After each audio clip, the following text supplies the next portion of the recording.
Olá pessoal, tudo bem? Então estamos de volta trazendo algumas questões para preparação de Olimpíadas de Matemática para esse ano de 2020. Então hoje estamos trazendo uma questão do nível universitário, uma questão que trata do assunto matrizes. Então vamos ao enunciado da questão.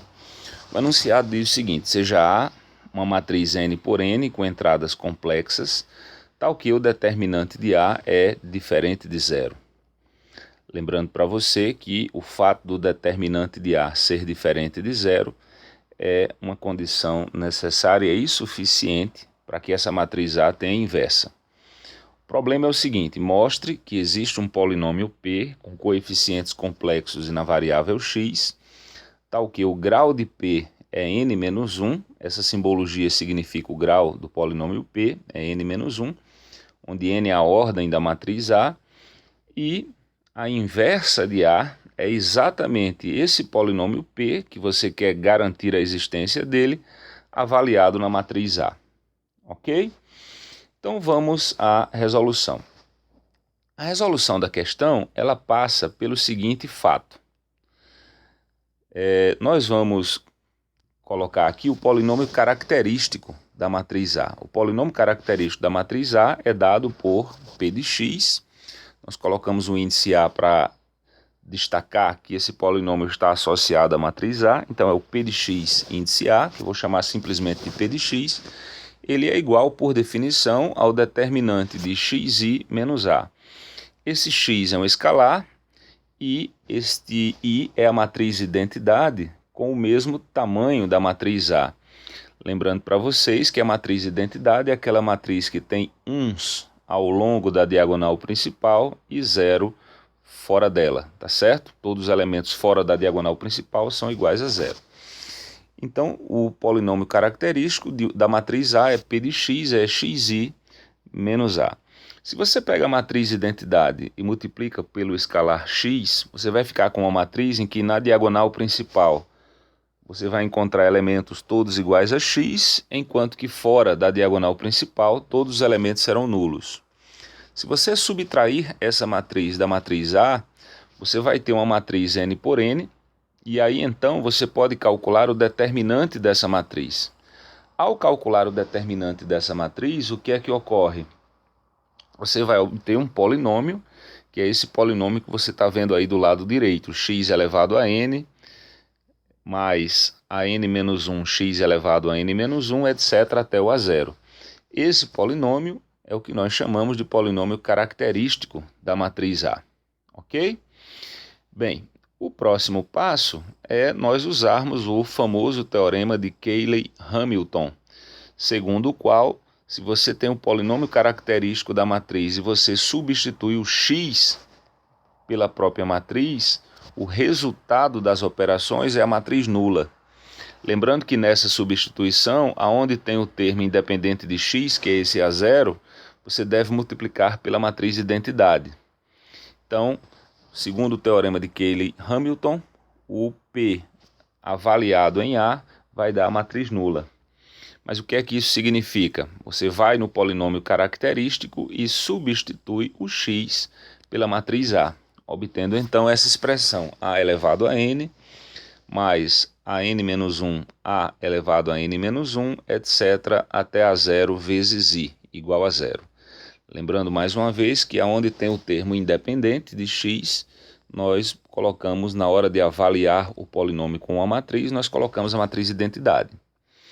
Ok, então nós temos essa igualdade, tá certo? Segundo o teorema, seguindo, né, o teorema de Cayley-Hamilton. Aí vamos destacar uma outra informação. A outra informação que nós vamos destacar é o seguinte: note que o seguinte fato. Se você pega o polinômio P de x, que é o det de xi menos a, e você avalia esse polinômio em x igual a zero, certo? Então, como é que você vai ficar? Se x for zero, vai ficar zero vezes a matriz identidade, que vai dar uma matriz identicamente nula. Se você subtrair da matriz A, isso vai dar menos a matriz A. Então, o P de zero é o det de menos A. Esse menos A, este menos que está na frente do A, você pode imaginá-lo como sendo menos 1. Então, fica menos 1 vezes A. E aqui é hora de usar uma outra propriedade de determinantes, que diz que se você tem uma constante multiplicando a matriz, tá certo? Dentro do determinante, né? Essa constante ela pode sair do determinante, só que ela sai com um expoente que é exatamente a ordem da matriz. É por isso que aparece ali o det de menos a como sendo menos 1 elevado a n. Esse menos 1 ele saiu de dentro do determinante, só que ele fica elevado a n, que é exatamente a ordem da matriz A, vezes o det de A. Ora, menos 1 elevado a n ou vai produzir 1 ou vai produzir menos 1 como resposta, dependendo do fato de n ser par ou ímpar. Tá certo? O determinante de A, pelo próprio enunciado da questão, é diferente de zero. Então, menos 1 elevado a n não é zero, o determinante de A também não é zero. Isso faz com que esse produto, menos 1 elevado a n vezes det de A, seja diferente de zero, tá certo? Pois são números, o produto de dois números não nulos produz um resultado não nulo no corpo dos números complexos. Por outro lado, se nós olharmos o polinômio característico já desenvolvido, tá certo? O p de x como sendo x elevado a n mais a n menos 1, x elevado a n menos 1 até o a0. Por outro lado, se nós avaliarmos o polinômio já desenvolvido no zero, o p de zero vai dar o a0.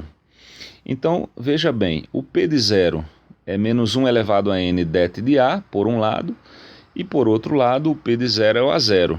Portanto, o que é que nós podemos concluir? Podemos concluir que o a0 é menos 1 elevado a n vezes det de a, que nós sabemos ser diferente de zero.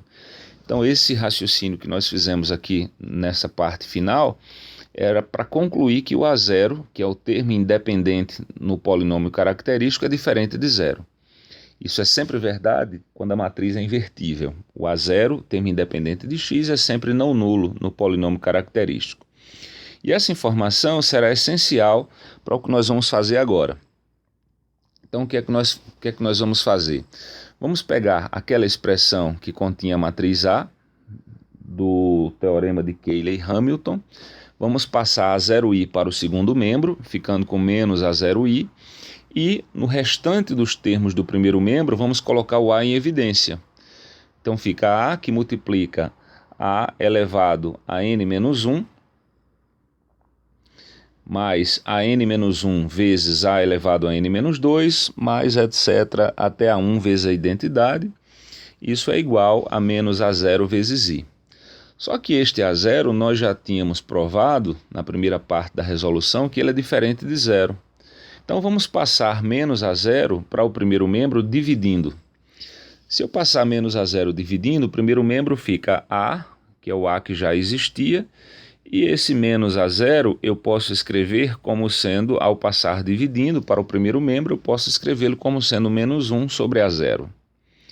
Posso fazer isso porque eu tenho garantias que o a0 é diferente de zero, como nós já havíamos observado na primeira parte da solução.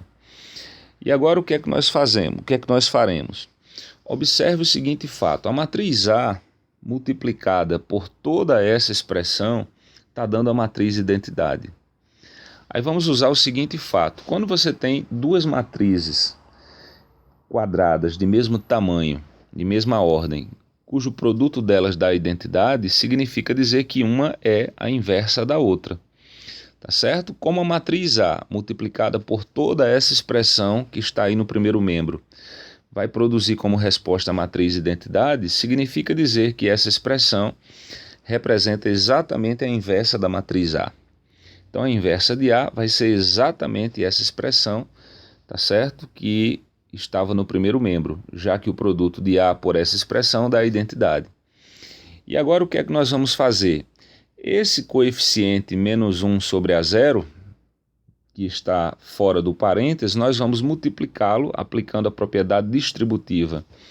Então vamos encontrar menos 1 sobre a 0, a elevado a n menos 1, etc, etc, até menos a 1 sobre a 0 vezes i. Tá certo? Então a matriz inversa de A ela pode ser escrita em função de A desta maneira. Ou seja, a inversa de A é a imagem de um polinômio em A, tá certo? Onde P é um polinômio de coeficientes complexos e grau n-1, e esse polinômio P ele é dado exatamente por P de x, é menos 1 sobre A0, x elevado a n-1, menos etc, etc, menos A1 sobre A0. Perceba que os coeficientes do polinômio P de x que nós encontramos são exatamente os coeficientes que apareciam na expressão da inversa de A, tá certo? Escrita em função da própria matriz A, tá bom? Então, encontramos o polinômio de grau n-1, que faz com que a inversa de A seja esse polinômio avaliado na matriz A, tá bom? Então, questão muito legal, questão envolvendo matrizes, particularmente o polinômio característico, que é uma coisa essencial na parte de autovalores, autovetores e teoria de diagonalização de matrizes. Tá bom? Espero que vocês tenham gostado e até a próxima, pessoal. Um abraço.